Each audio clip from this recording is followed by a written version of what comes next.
Dadlı və asan kanalıma xoş gəldiniz. Bugün Yapon mətbəxindən sushi sevənlər üçün bir neçə çeşiddə sushi hazırladım. Sushinin hazırlamasında aşağıdakı ərzaqlardan istifadə etdim ki, ərzaqların adları və miqdarını videonun açıqlama bölməsində qeyd etmişəm. İlk olaraq düyü hazırlanır. Mən 500 qram sushi düyüsündən istifadə etdim. Əgər sushi düyüsünü marketlərdə tapmasanız, yüksək keyfiyyətli yumru düyüdən də istifadə edə bilərsiniz. Düyünü yuyub süzgəcdən süzdükdən sonra bişirəcəyim qaba tökdüm. Üzərinə çıxacaq qədər su əlavə edib bişməsi üçün orta ateşdə ocağın üzərinə yerləşdirdim. Qaynağa düşdükdə ocağı azaldıb qabın qapağını örtdüm. 15 dəqiqəyə suyu çəkildi. Bu müddət düyüdən düyüyə dəyişə bilər. Düyünün suyunu tam buxarlanması üçün qapağı əski parçası ilə örtüb bu şəkildə daha 10 dəqiqə gözlətdim. Marinad üçün qaba 150 ml 4%li düyü sirkəsi, 2 xörək qaşığı şəkər tozu, 1 çay qaşığı duz əlavə etdim. Zəif ocaqda şəkər tozu və duz əriyənə kimi qarışdırdım.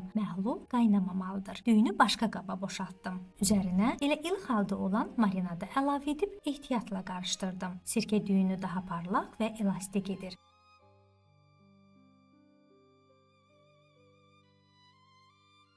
Qurumaması üçün düyünün üzərini örtüb digər ərzaqların hazırlanmasına keçdim. 400 qram hissə verilmiş qızıl balıqdan istifadə etdim. Gördüyünüz kimi incə lay şəklində dilimlədim. Dilimləyən zaman səliqəsiz kəsimlər və yaxud da balığın qabığına yaxın, daha tünd olan hissələri incə-incə doğradım ki, içlik üçün istifadə edəcəm. Kaliforniya suşilərinin hazırlanması üçün krabdan istifadə etdim. Krabları da gördüyünüz kimi incə uzunluğuna dilimlədim. Dəniz ürünlərini sevməyənlər üçün sushinin hazırlanmasında içlik olaraq toyuğun hissə verilmiş sinə ətindən istifadə etdim. Onu da gördüyünüz kimi nazik uzunluğuna doğradım.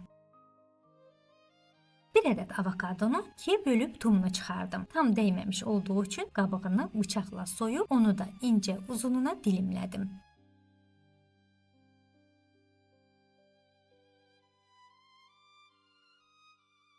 Bir ədəd xiyarın ancaq üst hissələrini kəsərək incə-incə doğradım.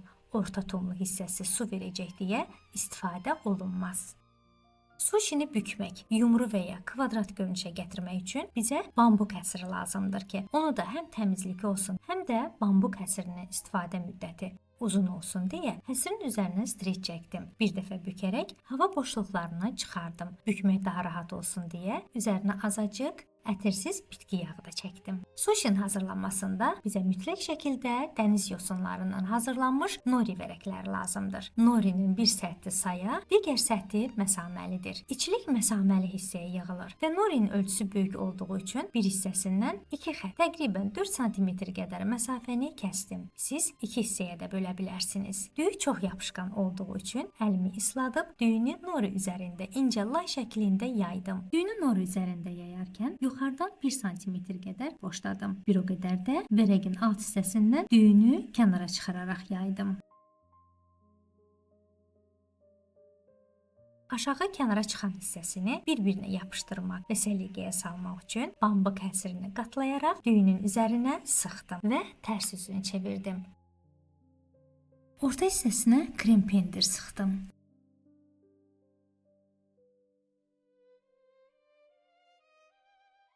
Üzərinə doğramış olduğum xiyar və avokado dilimləri qoyub gördüyünüz şəkildə bükdüm.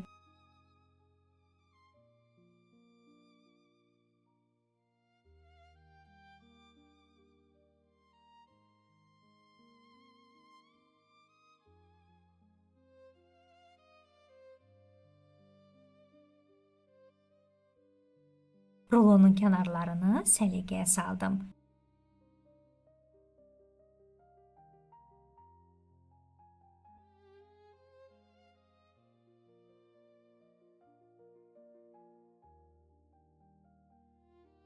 Üzərinə lay şəkildə dilimləmiş olduğum qızıl balıq əlavə edib yenidən bambuk həsirin köməkliyi ilə sıxıb forma verdim.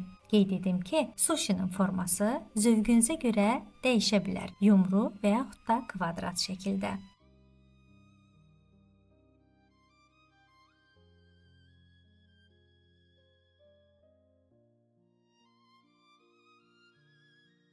Beləliklə, ilk olaraq Philadelphia klassik sushi roll hazırladım. Sushini doğrayan zaman mütləq şəkildə iti bıçaqdan istifadə edin. Rahat kəsim üçün bıçağı islatmağı unutmayın. Hər kəsimdən sonra bıçağı silib yenidən isladın. Beləcə bir rulodan bərabər ölçüdə 8 sushi dilimləri alındı.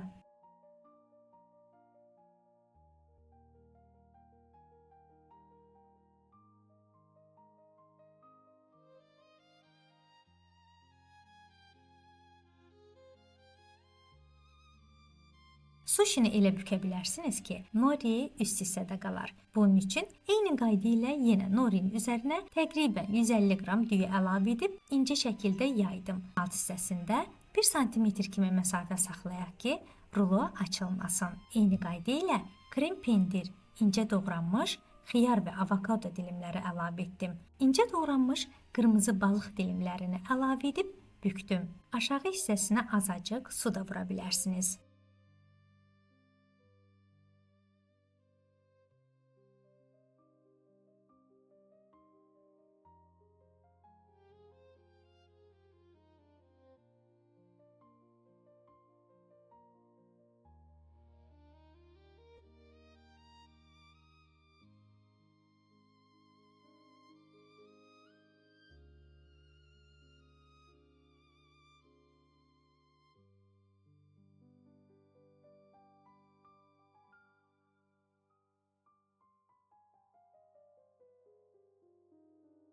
Növbəti sushini krabla hazırladım. Gedişat demək olar ki, eynidir. Sadəcə olaraq içiliyə incə doğranmış krab dilimləri əlavə etdim.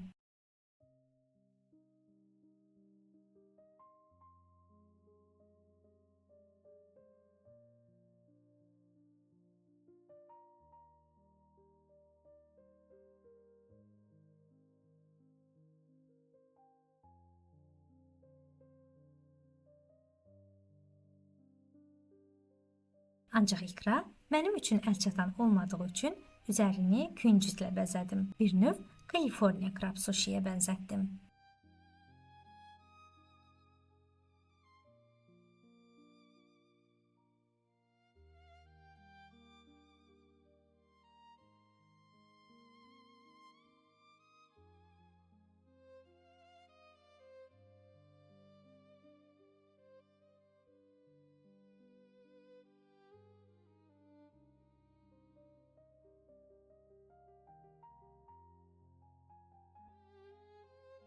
Əgər dəniz ürünlərini sevmirsinizsə, bu sushi tam sizlik. Eyni qayda ilə sushiləri hazırladım. İçlik olaraq toyuğun hissə verilmiş sinə ətindən istifadə etdim.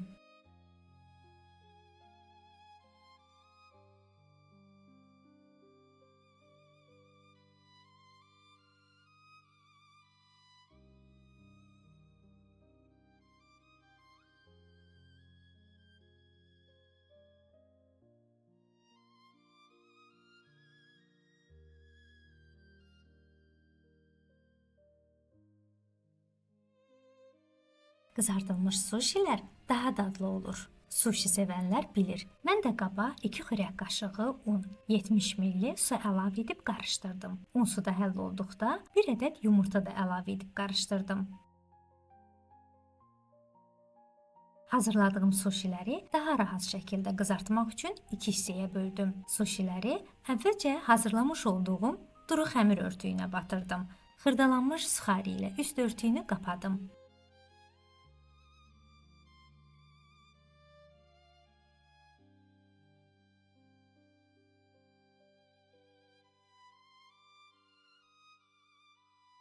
Bol yağda qızartdım.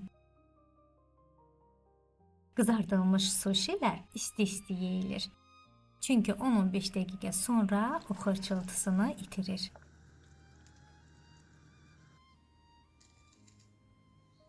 Sushilər adətən duza qoyulmuş zəncəfil, xardal və soya sosu ilə servis edilir. Milli mətbəximiz nə qədər rəngarəng, daha dadlı olsa da, xarici mətbəxində təamlarını dadmaqda fayda var. Allah ruzinizi bol, süfrənizi açıq etsin. Siz də hazırlayın və sevdiklərinizlə bölüşün. Videonu bəyəndinizsə, bəyən düyməsini sıxmağı da unutmayın.